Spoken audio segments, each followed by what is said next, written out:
Bem, deixa eu falar um pouquinho sobre o que nós dissemos ontem. Ontem foi a palavra inicial e a partir de hoje é que a gente vai entrar no tema que foi proposto, que é criação, queda, redenção e consumação. Bem, o que eu tentei tratar ontem? Tentei mostrar que criação, queda, redenção e consumação é uma maneira de ver o mundo, é uma cosmovisão. Nós vamos falar dela de hoje até sexta-feira. Mas antes de falar dela, eu tinha que falar do que era cosmovisão. E o que eu quis mostrar em poucas palavras é que cosmovisão é uma maneira de enxergar o mundo, é um esquema de crenças e verdades e certezas e motivações que impulsionam você para agir nesse mundo em conformidade com essa maneira de enxergá-lo. E que todo mundo tem essas coisas, estando consciente ou não delas. Então, eu dei alguns exemplos que são ilustrativos, ajudam a gente a gravar o conceito. De que assim como o iceberg, a parte que fica fora da água, que a gente vê, é uma parte pequena daquilo que o iceberg de fato é, nós também somos assim. Na verdade, aquilo que as pessoas veem a nosso respeito é muito pouco. É o que fica fora da água. São as nossas ações, o que a gente fala, o que a gente faz. Mas isso tem muito por detrás. Muito daquilo que a gente estuda, aprende, família, cultura, o país em que a gente vive, a época em que a gente vive. Tudo isso influencia as nossas ações, nossas palavras. Mas tem coisas ainda mais profundas do que as influências sociais e as influências que nós sofremos, que é a disposição do nosso coração. A orientação do nosso coração norteia nossas atitudes. Então, é uma forma de ilustrar, é mostrar que nós somos, na verdade, o que o nosso coração é. Isso aqui que você enxerga pode ser aparentemente uma coisa, mas quando você começa a enxergar o meu coração, você fala, agora eu conheço o Weber. Agora eu conheço o Weber. É claro que a gente não consegue sondar o nosso coração como Deus faz. Né? Deus sonda o coração, a gente falou disso ontem. Mas quando a gente começa a se perceber e a se conhecer melhor, aí você fica surpreso muitas vezes com o que você encontra. Né? Eu falei ontem que às vezes quando a gente está aconselhando alguém, um determinado trauma, uma crise, uma dificuldade que alguém está passando, ganha uma outra cara quando você começa a entender o que está lá por detrás. O que está no mais interior de alguém. E isso é verdadeiro a nosso respeito também. Às vezes Deus usa alguém na nossa vida para apontar algumas coisas a nosso respeito que ele não está enxergando. Que estão lá no fundo. É quando alguém pega você com a máscara de mergulho e leva para baixo da água. E fala assim, deixa eu te mostrar um pouquinho de quem você é. Olha lá embaixo. Né? Então, cosmovisão tem a ver com o que está no nosso coração. E o que sai dele é, então, produto do que está nele. Tá? E isso tem uma série de aplicações que eu não falei ontem, eu só vou mencionar algumas delas. Não é à toa que a Bíblia fala sobre guardar o coração. Acima de tudo, Salomão falou, guarda o coração, porque dele procede as fontes da vida. Em outras palavras, cuida bem da fonte, porque assim você vai ter coisa boa saindo dela. Você não tem como mudar a fonte, só Deus faz essa cirurgia. Só Deus tira coração de pedra e coloca coração de carne. Mas você pode preencher ou alimentar o coração de coisas boas ou ruins. Lembra Paulo falando, tudo que é agradável, tudo que é de boa fama, se algum louvor existe, seja isso que ocupe o vosso pensamento. O que ele está dizendo seja isso que ocupe o vosso interior.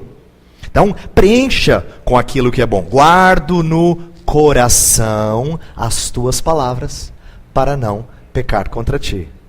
Em outras palavras, eu preencho com aquilo que é saudável, porque eu sei que se eu não fizer isso, ele vai ser idólatra. Essa foi uma outra coisa que nós trabalhamos ontem. Coração, ele é necessariamente apegado a alguma coisa, pelo qual ele vive e morre. Portanto, ele é por natureza religioso. Eu até disse que a gente aprende uma definição em ciências na escola, de que o ser humano é homo sapiens. Na verdade, isso é resultado do iluminismo, que entendeu que a razão era a fonte suprema de toda a autoridade. Biblicamente, é mais correto a gente dizer que o ser humano é homo religiosus. Ele é homem religioso. Isto é, ele é, por natureza, apegado a um Deus. Seja ele O Criador ou a criatura? Esse é o que o ser humano é, biblicamente falando. Tá? Então ele é, por natureza, aquilo que o seu coração está apegado e está amarrado a isso. E isso é o que demonstra quem ele de fato é no seu mais íntimo. E a gente também disse que isso é importante, a cosmovisão é importante, a maneira como a gente lê o mundo, enxerga o mundo, a base das nossas ações, é importante porque explica o porquê de alguns problemas na igreja evangélica hoje. Aí nós passamos a segunda parte do dia de ontem falando de uma divisão entre aquilo que é sagrado e aquilo que é secular, aquilo que é santo e aquilo que é profano.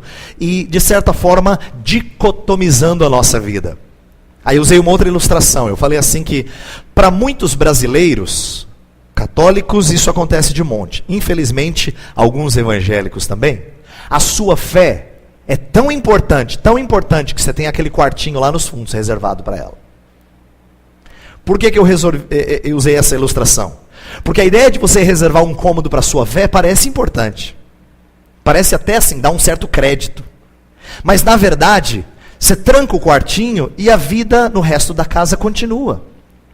E essa é uma ilustração para mostrar que não é essa que é a verdadeira religião da pessoa. Não é o que está no quartinho do fundo. É o que está no fundamento da casa.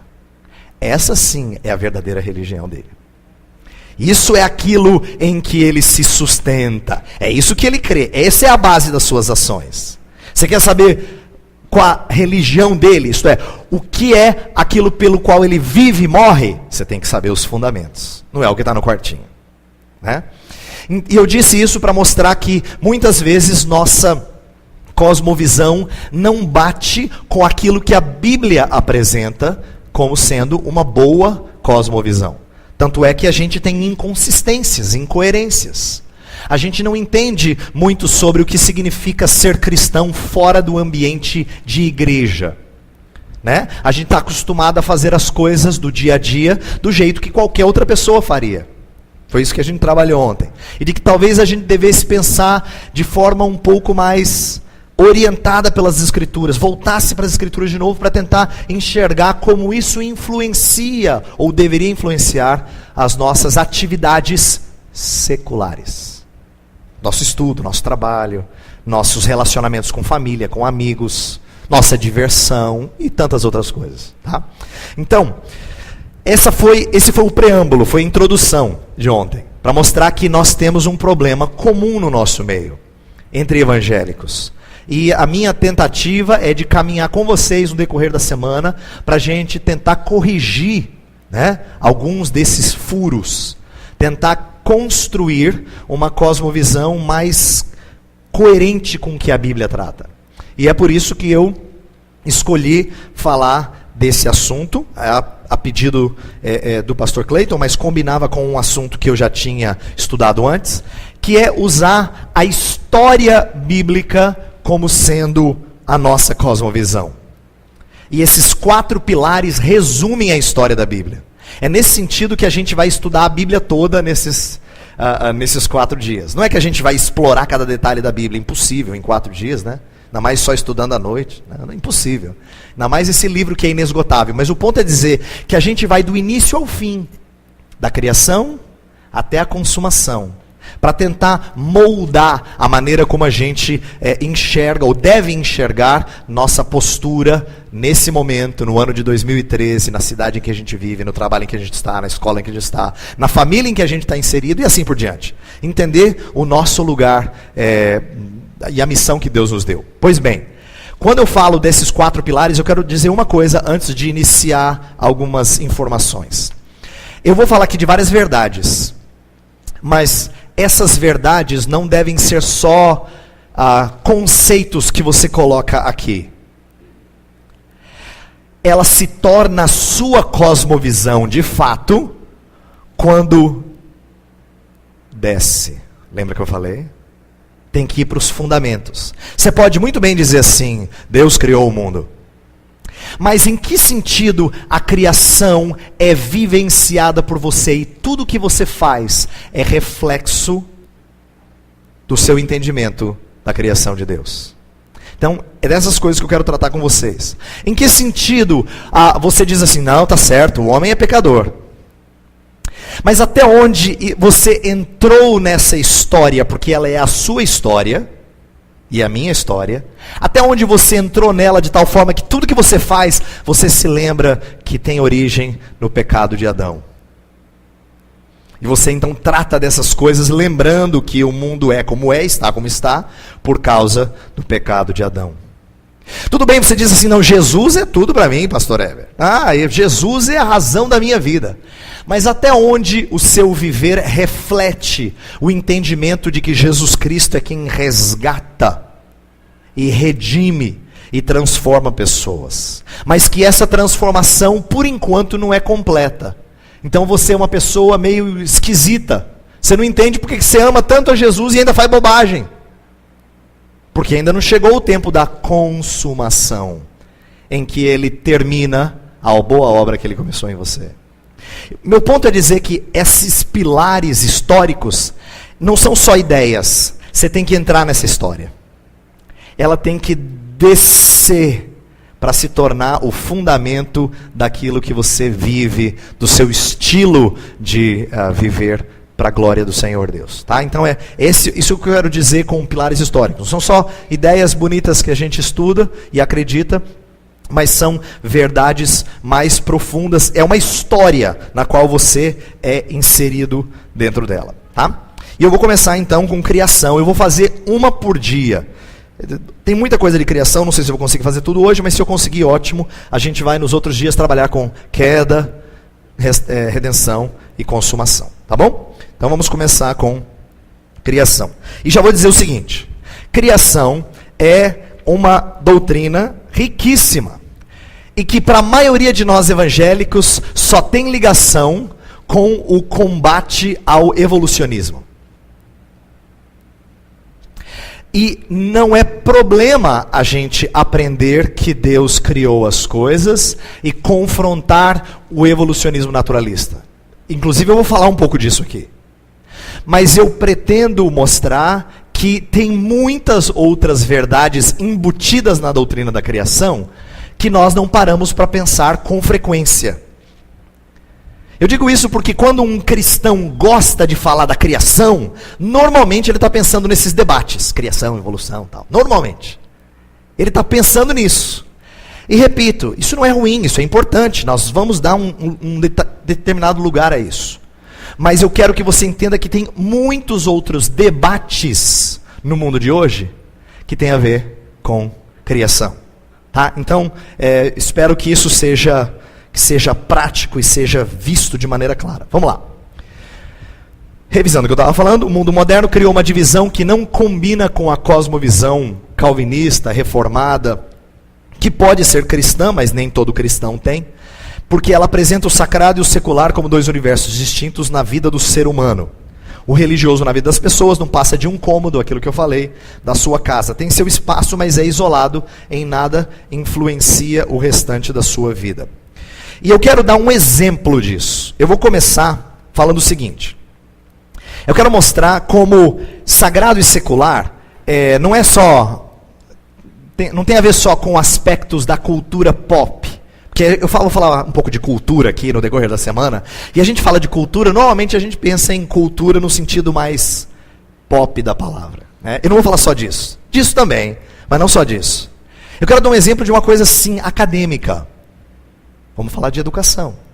Eu trabalhei numa universidade durante 4 anos conversando com alguns acadêmicos e alunos e participando de eventos acadêmicos. E a gente percebe a divisão do sagrado e do secular, inclusive na academia. Olha só. Existe uma postura dicotômica fundamentalista que despreza tudo que é secular. Vou explicar daqui a pouco. Existe uma postura dicotômica secular que separa questões religiosas das científicas, considerando ambas as esferas com seu devido valor. Por outro lado, uma perspectiva reformada de educação compreende a integração da fé com todas as esferas da vida. Eu quero mostrar 3 modelos. E eu já adianto que o terceiro é o que eu entendo ser mais coerente com aquilo que a gente crê. Mas você vai ver que tem muita educação por aí, cristã e não cristã, sendo feita de acordo com os primeiros 2 modelos. e que é muito raro a gente encontrar um estilo ou algo que realmente represente o terceiro modelo. Não é comum, porque é desconhecido de muita gente esse tipo de perspectiva. Vamos lá, vou dar o primeiro exemplo. Uma visão dicotômica, isso aqui faz a dicotomia, a separação, que seja fundamentalista. Eu vou usar essa palavra por quê?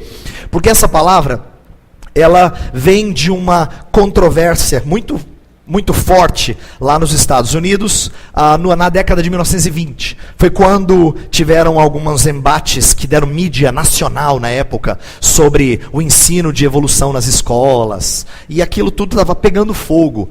Tem até filmes sobre isso, tem muita literatura sobre isso. Pois bem, surgiu na época, entre um grupo norte-americano, muita gente que preocupada com a influência negativa. Presta atenção que o zelo deles é interessante, é importante. Preocupada com a influência negativa de ensinos não cristãos, eles começaram a se afastar e a rejeitar tudo aquilo que não era cristão. Então tornou-se comum chamar aquilo que não era cristão do diabo. Você reconhece isso, você já ouviu isso antes, não é?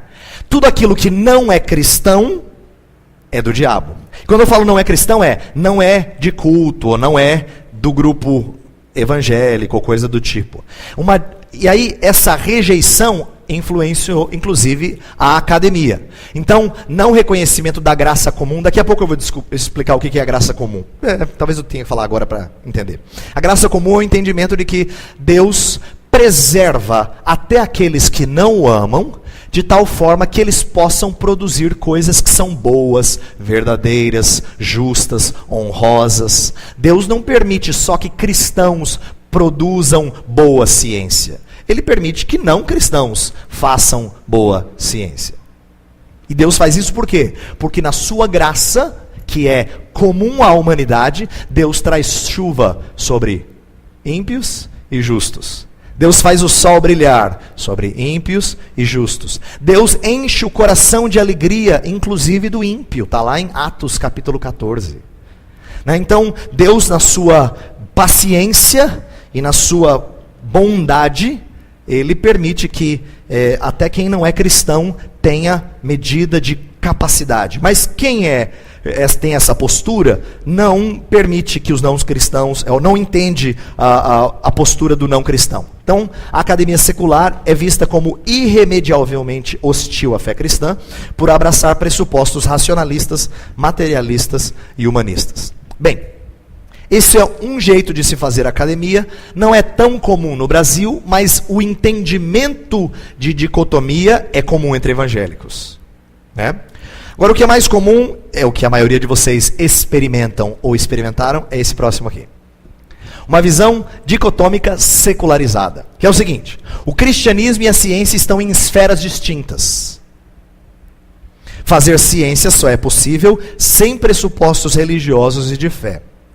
A confessionalidade, isto é, aquilo em que você acredita, se limita basicamente à presença de religiosos nos conselhos diretivos. Então, vou dar um exemplo. Vamos supor que você frequenta uma faculdade que tem algum vínculo com uma igreja. Não importa qual igreja. Vamos partir do pressuposto que ela é religiosa, tá? Se ela é religiosa, como é que a fé ou a religiosidade dessa escola se manifesta no dia a dia da vida acadêmica? Na maioria das vezes, ela constitui de religiosos presentes na direção. Então, pessoas que são da igreja fazem parte da direção dessa escola. Além disso, eles às vezes têm uma ou outra matéria que lida com aspectos religiosos, né? Mantém uma ou mais disciplinas que lidam com religião, ética. Muitas vezes eles têm esse tipo de coisa. E, às vezes, tem algum tipo de culto ou atividade religiosa, mas normalmente isso não adentra a sala de aula. Permanece a pecinha de Lego acoplada ao resto. Lembra que eu falei ontem para quem estava aqui? Ela é boa, você fala assim, olha só, ela tem culto. Que bom. Olha só, tem alguém que pode atender os alunos que estão em crise. Que bom. Olha só, ela tem uma matéria que lida com ética. Que bom, mas não passa disso. Não tem influência de fé dentro do dia a dia da escola. Essa é a realidade da maioria, para não dizer todas, da maioria das universidades ligadas a alguma igreja cristã, tá? Seja ela católica ou evangélica. É um modelo aproximado hoje de universidades que tiveram origem cristã. Então, por exemplo, quem ouve falar das grandes universidades norte-americanas, né, antigas, famosas, Yale, Princeton, Harvard, todas elas nasceram de contextos cristãos sérios. Mas eles foram perdendo esses conceitos de tal forma que hoje, se tiver alguma coisa de cristã lá dentro, que é muito difícil, mas se tiver, é nesses moldes mais de fazer parte da história do que fazer parte do dia a dia da vida de um universitário. Por quê? Presta atenção. Porque essa postura não está dizendo necessariamente que religião é ruim. Mas o lugar dela não é dentro da academia. Tá? Eu quero dar um exemplo de um palestrante que falou lá no Mackenzie, onde eu trabalho, durante uma conferência sobre darwinismo. Ele disse assim, eu tenho uma partezinha do vídeo que eu recortei e coloquei na apresentação, então eu vou pedir para o pessoal de som aí ajudar vocês a ouvirem. Vai estar um pouquinho embaçado, porque a qualidade não é 100%, mas ele basicamente, já vou te ajudar, ele vai explicar como é que ele entende que a escola de onde ele vem deve ou não influenciar a ciência, a prática científica na escola, tá? Então a gente vai ouvir, depois eu vou relembrar o que ele falou. Presta atenção. Primeiro, eu gostaria de falar da posição da minha instituição, da PUC Minas, com relação ao ensino de evolução. Ele é da PUC Minas, é uma universidade católica. Nem na biologia evolutiva, nem em outras disciplinas, a intervenção de instâncias superiores com relação a qual conteúdo deve ser ensinado. O que é bom, porque é muito pouco provável que em esferas superiores de administração eu tenha conhecimento para discernir sobre o que é mais atual, o que é mais moderno, o que é mais adequado de se ensinar naquela disciplina. Isso funcionaria como uma espécie de censura, e essa censura não existe na minha instituição, e isso é desejável. A posição da direção é de que os especialistas são os professores e cabe a eles a decisão. Ciência e religião não se misturam nos conteúdos da PUC Minas e a gente tem uma relação excelente também fora dos conteúdos da disciplina, sendo que a instituição é financiadora, patrocinadora do progresso científico. Ok. E fora da universidade. Eu trabalho em uma instituição católica, fui criado como um católico. Como que anda a relação da igreja com a evolução? É a igreja católica.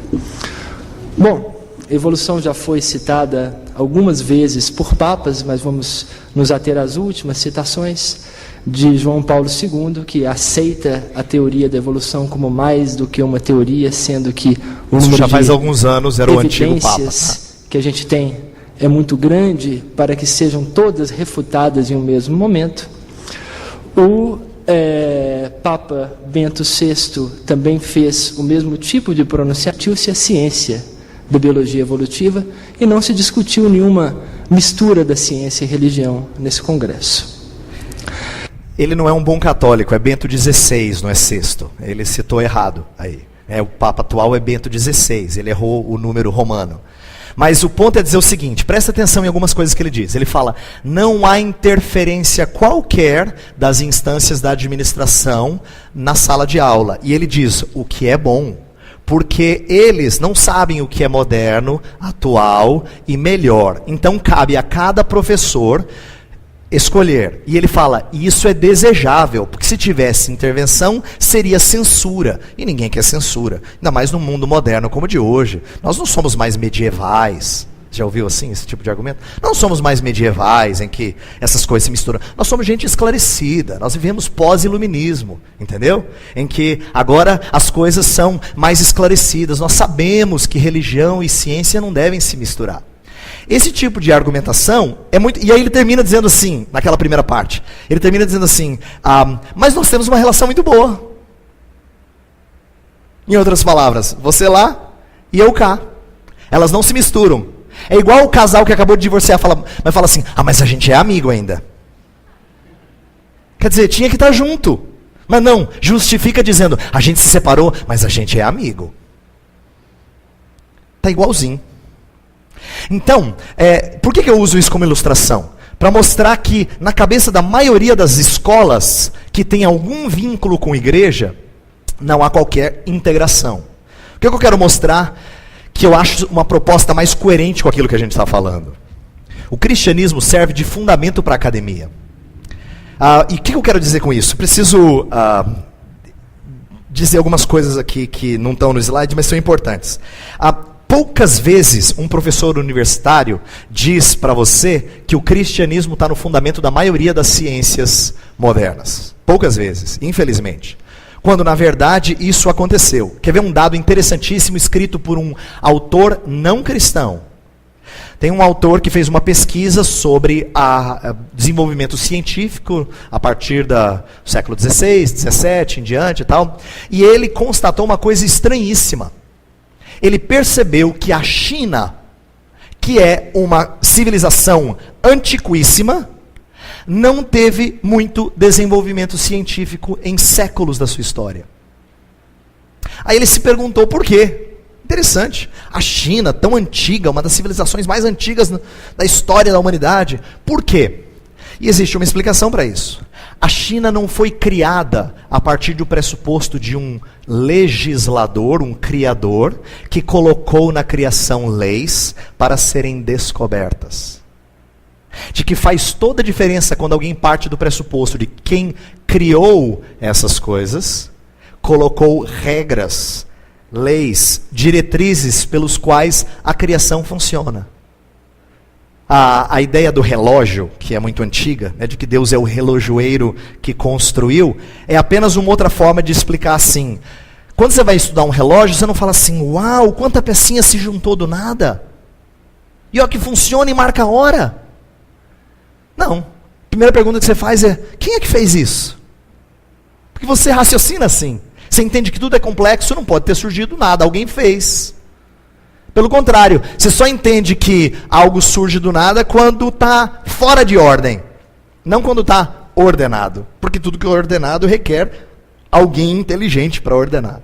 Meu ponto é dizer que o cristianismo forneceu a base filosófica, a cosmovisão, para alguém começar a investigar a criação, porque entendia que havia leis. Por quê? Porque quem criou é um legislador.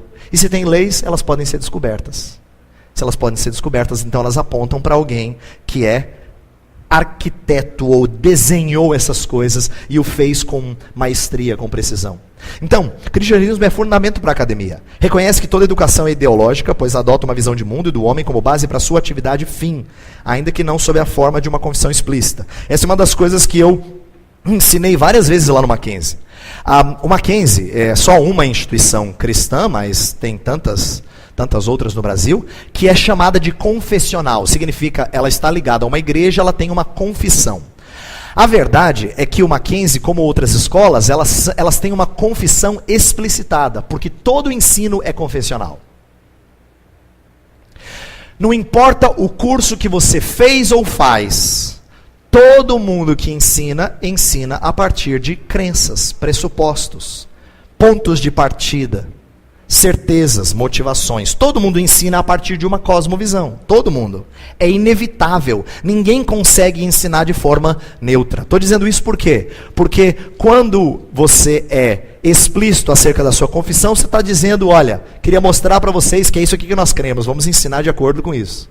Mas, na maioria das universidades, ninguém diz para você o que crê. Ele só pode ser percebido nas entrelinhas pelo que o professor ou professora fala. Né? Creio que Deus abençoou a humanidade em geral com visão, inteligência, capacidade e perspicácia para fazer ciência, arte e cultura. Aquilo que eu falei antes sobre graça comum. Lembra que o cristianismo historicamente forneceu a visão de mundo necessária para o surgimento da moderna ciência, aquilo que eu falei há pouco. Afirma que não há conflito entre cristianismo e ciência, mas uma relação de diálogo e cooperação. Objetiva que a confessionalidade influencie todas as áreas da universidade. Bem, o ponto é dizer o seguinte, que todas as vezes que há um embate entre criação, evolução, não se deixe enganar pelo que a maioria das pessoas diz. que é o seguinte: essa é uma briga entre religião e ciência. Não. Essa é uma briga entre religião e religião. Porque é possível ser cristão e ser cientista, e é possível ser não cristão e ser cientista. Mas quando o debate acontece no fundamento, é um debate entre cosmovisões. E se é um debate entre cosmovisões e o ser humano é religioso no seu mais... Então é um debate entre religião e religião. Quem debate cientificamente contra qualquer proposta que aponte para a ideia de um Deus que tenha criado tudo, ele faz a partir de um pressuposto, não é provado, um pressuposto naturalista. Sabe por que eu digo que não é provado? É muito simples. Se eu digo para você, vamos supor que nós estamos dentro desse templo e não tem essas janelas, é tudo fechado, e eu digo para você assim: não existe nada lá fora. Aí é o pastor que está falando, você diz: é mesmo, pastor? Não existe nada lá fora. Isso aqui é tudo que existe. Aí você fala assim: como é que o senhor sabe? Não, eu sei, é óbvio, dá uma olhada. Isso aqui é tudo que existe. Está vendo? Pelas regras de observação, de pesquisa científica, eu provo para você que isso aqui é tudo que existe. Errado. Para eu provar que isso aqui é tudo que existe, eu tenho que sair fora da caixa, para ver se não tem nada fora. Só que você não pode sair fora da caixa. O único que está fora da caixa, e a caixa aqui é a ilustração da criação desse universo. Só tem um que está fora da caixa e fala com você. E é porque ele fala comigo que eu entendo essa caixa. Eu entendo quem está dentro dela. Eu entendo por que a gente está dentro dela. Eu entendo qual é o propósito nosso dentro dela. Mas eu preciso de alguém fora para me dizer o que é ela. Eu não consigo dizer que não tem nada lá fora. Eu não tenho como observar. Você percebe a falácia do argumento deles?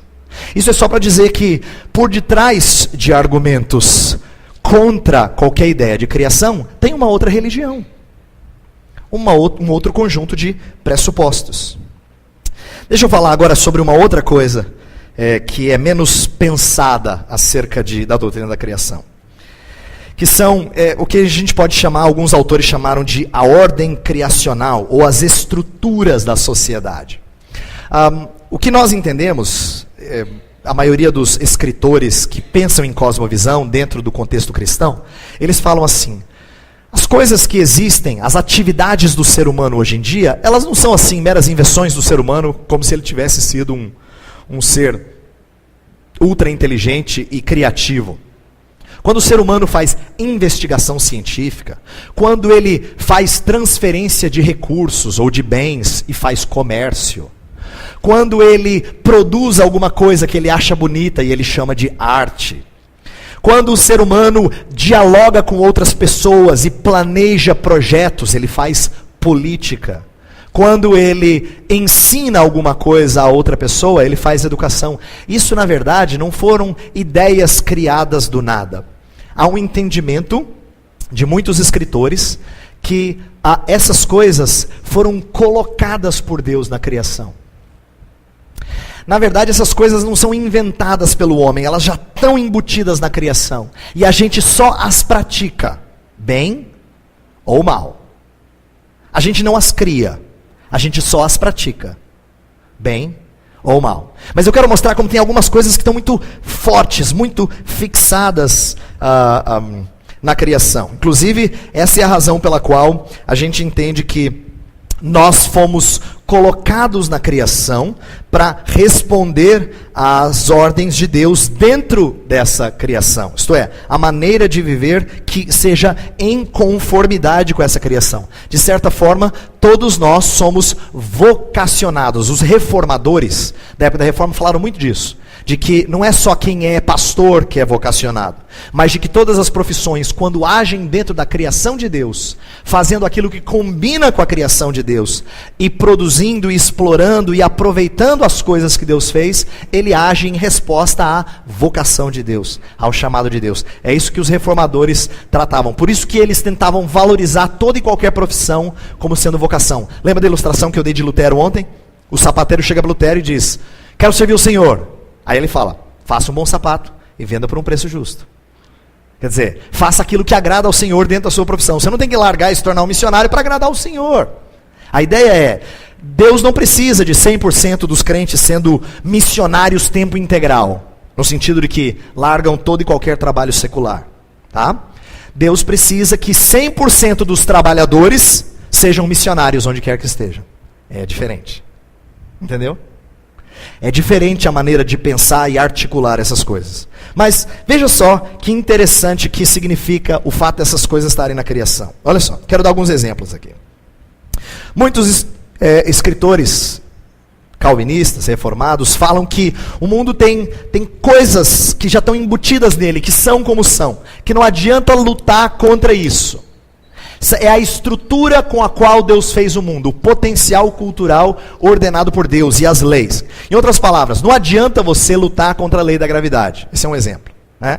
Tem certas coisas que Deus colocou que você trabalha debaixo delas. Eu vou dar alguns exemplos bíblicos agora de coisas interessantes. Mas eu vou falar de dois conceitos que são importantes, que tem uma estrutura que Deus colocou na criação. Deus fez a criação desse jeito. Agora, como você faz uso dessa estrutura é que é a grande chave do negócio. Se você faz em conformidade com os propósitos originais, que estão lá no manual do fabricante, ou se você faz em rebeldia ao fabricante do seu próprio jeito. A maneira como você usa as estruturas de Deus é que vai determinar sua obediência ou não ao Criador. Então vamos dar um exemplo aqui. Olha só. O aspecto estrutural são as leis criadas por Deus para ordenar a realidade nas suas mais diversas manifestações, né? E todo o potencial resultante delas. Olha só, esse aqui é um exemplo que eu mencionei ontem ao irmão. Eu falei que eu ia ler um texto que é típico, que todo agrônomo devia gostar. A Bíblia fala que até mesmo a relação entre o agricultor, a terra e as sementes está estruturada por leis estabelecidas por Deus, que através da técnica agrícola acabam sendo descobertas pelo agricultor. Olha que texto lindo em Isaías 28. Veja só. Inclinai os ouvidos e ouvi a minha voz. Atendei bem e ouvi o meu discurso. Porventura lavra todo dia o lavrador para semear? Ou todo dia sulca a sua terra e a esterroa? Porventura, quando já tem nivelado a superfície, não lhe espalha o endro, não semeia o cominho, não lança nela o trigo em leiras, ou cevada no devido lugar, ou a espelta na margem? Pois o seu Deus assim o instruiu devidamente e o ensina. Porque o endro não se trilha com instrumento de trilhar, nem sobre o cominho se passa roda de carro, mas com vara se sacode o endro e o cominho com pau. Acaso é esmiuçado o cereal? Não. O lavrador nem sempre o está debulhando, nem sempre está fazendo passar por cima dele a roda do seu carro e os seus cavalos. Também isso procede do Senhor dos Exércitos. Ele é maravilhoso em conselho e grande em sabedoria. Olha o que esse texto diz. Por acaso, quando você vai cuidar da terra, ele está dizendo, você lavra todo dia a terra? Você tem que lavrar a terra todo dia para semear? E a resposta é óbvia, não. É uma pergunta retórica, cuja resposta todo mundo sabe. Ele está falando com uma cultura agrícola, todo mundo sabe do que ele está falando. Tá? Isaías está conversando com gente que lida com a terra todo dia. E ele está dizendo assim, por acaso você sulca a terra todo dia? Você faz os buracos dela todo dia? Você precisa fazer isso e depois cobri-lo? Não. Quando já tem nivelado a superfície, você não espalha as sementes?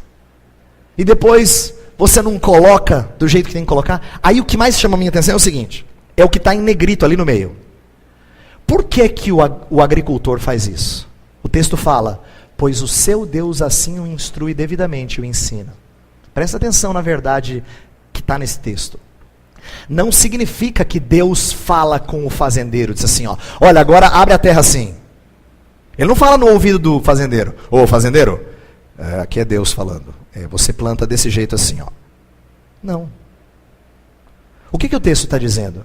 Que quando quem cuida da terra faz do jeito que tem que fazer, é como se Deus estivesse ensinando. Por quê? Porque ele descobriu como é que se trabalha com as estruturas da criação.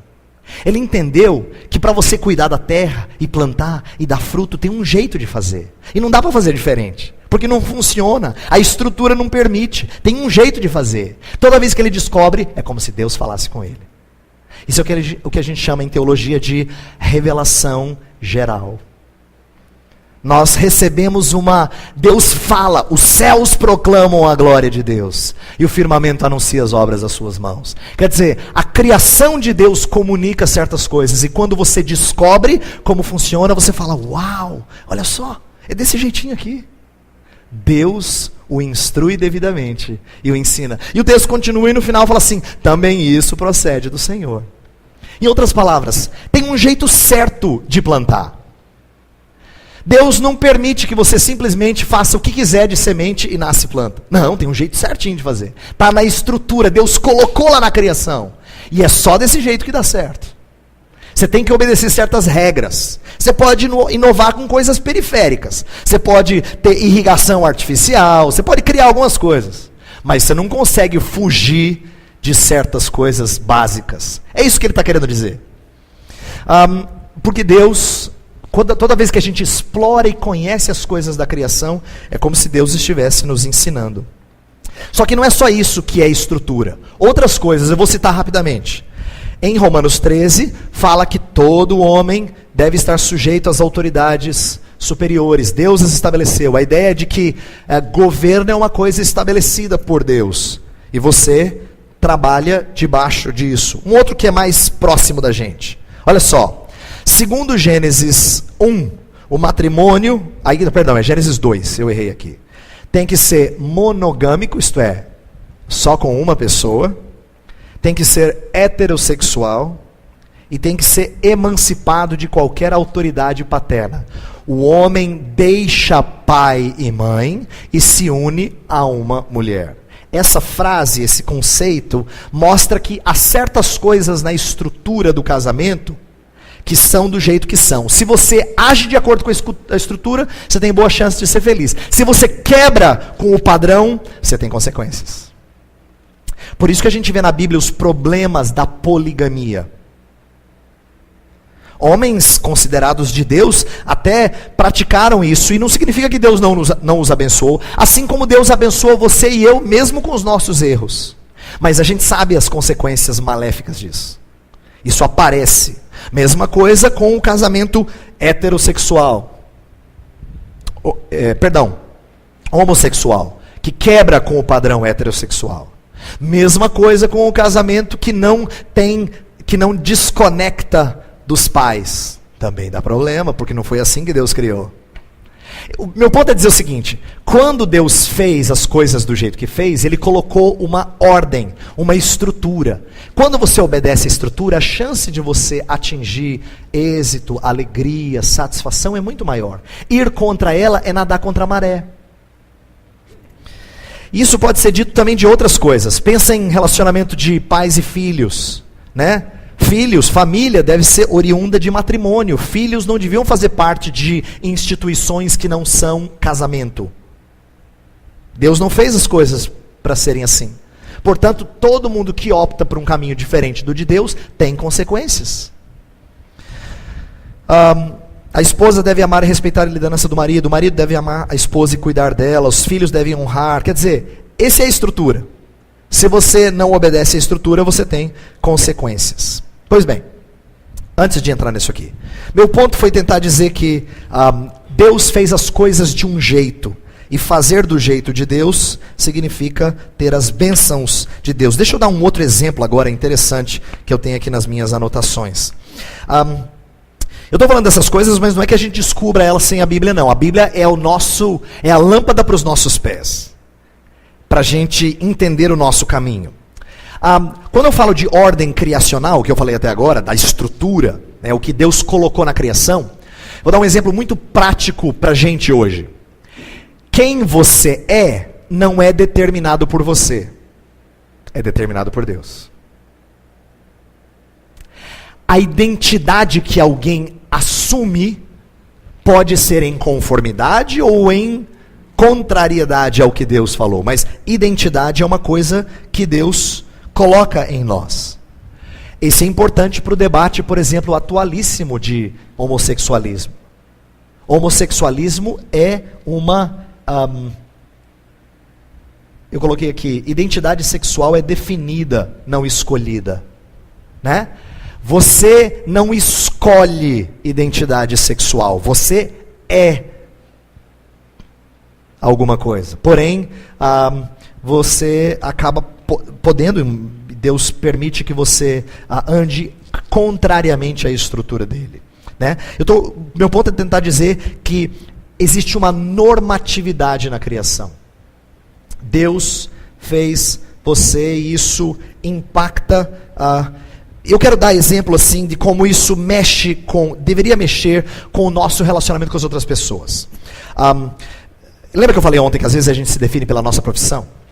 A nossa definição devia ser: quem é você? Você fala: eu sou imagem e semelhança de Deus. É assim que a Bíblia descreve você. Agora, olha que curioso. A Bíblia não diz isso só de gente crente. Vou pedir para vocês abrirem 2 textos para mim, rapidinho. Abrem Gênesis 9:6. E já prepara Tiago capítulo 3. Gênesis 9:6 e Tiago. Olha só: se alguém derramar o sangue do homem, pelo homem se derramará o seu, porque Deus fez o homem segundo a sua imagem. Deus coloca uma proibição de derramar qualquer sangue de um ser humano. Deus fala, não há problema nenhum em tirar a vida de um animal. Deus, inclusive, não só permite, mas ele institui isso, quando ele mata um animal e cobre a nudez de Adão e Eva, lembra? Com peles de animais. Mas não é lícito tirar a vida de um ser humano. Deus coloca isso. Agora presta atenção. Por que não é lícito? Porque ele é imagem e semelhança de Deus. Presta atenção. Se você conclui que imagem e semelhança de Deus é uma característica só do cristão, então pode matar descrente. Que o texto fala assim: não tire a vida de um ser humano. Mas se ele não for imagem e semelhança de Deus, tudo bem. Né? Seria uma conclusão. Horrenda, claro. Olha o texto de Tiago 3, verso 9. Olha só, Tiago fala que com a língua, está falando da língua, nós bendizemos ao nosso Deus e Pai, e nós amaldiçoamos o homem feito à semelhança de Deus. Ele está mostrando a inconsistência da nossa vida cristã. Como às vezes nós falamos bem de Deus e com a mesma língua falando mal dos homens. E ele está mostrando inconsistência por quê? Porque os homens não são seres quaisquer. Eles são semelhança de Deus. Agora repito, se você só entende que imagem e semelhança de Deus é coisa própria de crente, então dá para falar mal de gente descrente. Mas é lógico que a Bíblia não ensina isso. Né? Ela ensina pelo contrário, que você tem que cuidar com o que você fala, porque você pode ferir. Presta atenção, os 2 textos não estão desconexos. A Bíblia fala que se você odeia o seu irmão, se você chama ele de tolo, usa algumas ilustrações, você comete homicídio. Tem tudo a ver com Gênesis 9. A relação de Tiago, o texto de Tiago com Gênesis 9 é que você é responsável pela vida de outro ser humano, de promovê-la, de valorizá-la. Por quê? Porque ele é imagem e semelhança de Deus. Agora, que diferença isso faz? Muita. Na maneira como você trata as pessoas. Uma vez, 2 alunos de jornalismo vieram conversar comigo lá no Mackenzie. Eu, como capelão, atendi, eles queriam fazer umas perguntas. E a pesquisa deles tinha a ver com descobrir por que cristianismo influencia. Em que sentido o cristianismo, a fé cristã, era importante na Universidade Mackenzie. Aí eu peguei e respondi a pergunta deles com uma pergunta. Olha só a minha pergunta para os 2 jovens. Eu falei assim: se você tivesse a opção de salvar só uma coisa, um ser humano ou uma pedra, por mais valiosa que seja, o que você salvaria? Aí era uma moça e um moço. Aí a moça olhou para mim e falou assim: o senhor está me perguntando? Falei: sim. Repeti a pergunta. Se você tivesse condição de salvar só uma coisa, um ser humano ou uma pedra, por mais preciosa que ela seja, o que você salvaria? Aí ela pensou, se sentiu meio encurralada, falou: eu que perguntei esse cara está me respondendo, está querendo me pegar. Aí ela começou assim: eu acho que a gente tem que cuidar de todas as coisas. Eu acho que assim, a gente não pode desprezar nada. Aí eu apertei ela, falei: você quer me dizer que se você tivesse a chance de salvar só uma coisa, o ser humano ou a pedra, talvez você salvasse a pedra? Ela falou: não, eu estou querendo dizer que a gente tem que cuidar de todas as coisas. Porque ela foi ensinada, como você e eu, constantemente sobre a importância com a ecologia, né? Com o cuidado das coisas, da natureza. Muito bom, não há nada de errado em si mesmo. Mas às vezes fica cegado a tal ponto que ser humano é desprezado em nome de um cuidado de alguma coisa da natureza. Eu repeti a pergunta para ela. Aí ela começou a ficar incomodada. Eu acho que o ser humano é importante, mas não é que assim as outras coisas têm que ser desprezadas. Aí eu falei uma outra vez. Aí o menino do lado dela falou: claro que não, pastor. Claro que tem que salvar o ser humano. Incomodado assim já com o meu jeito de apertar. Aí eu expliquei para ele assim, eu falei: sabe de uma coisa? Essa escolha para mim é fácil. Porque na minha maneira de enxergar a vida, o ser humano é imagem e semelhança de Deus. Ele é infinitamente mais valioso do que a pedra. Agora, na sua maneira de enxergar o mundo, eu não sei. Porque na sua maneira de enxergar o mundo, eu não sei como é que você quantifica o valor do ser humano. Se for por tempo de vida, a pedra tem mais tempo de existência do que você. Se for por valor monetário no mercado, a pedra vale mais do que você. Como é que você quantifica o valor do ser humano? Aí eu expliquei para ela: é por isso que eu tenho que tratar você com cortesia. Faz sentido na minha maneira de enxergar o mundo. Na sua, eu não sei. Quando a gente conhece e entende que o ser humano é imagem e semelhança de Deus, porque foi assim que Deus o fez, isso muda radicalmente a maneira como eu trato até aquele que não ama a Deus. Porque na verdade eu vejo nele uma imagem desfigurada, mas eu anseio ver uma imagem restaurada. Por isso é que eu falo com tanto carinho, com amor. Devo fazê-lo. No anseio, no desejo de ver essa imagem restaurada. O ponto é, quando a gente entende como Deus imprimiu as coisas na criação, isso muda a maneira da gente enxergar a vida.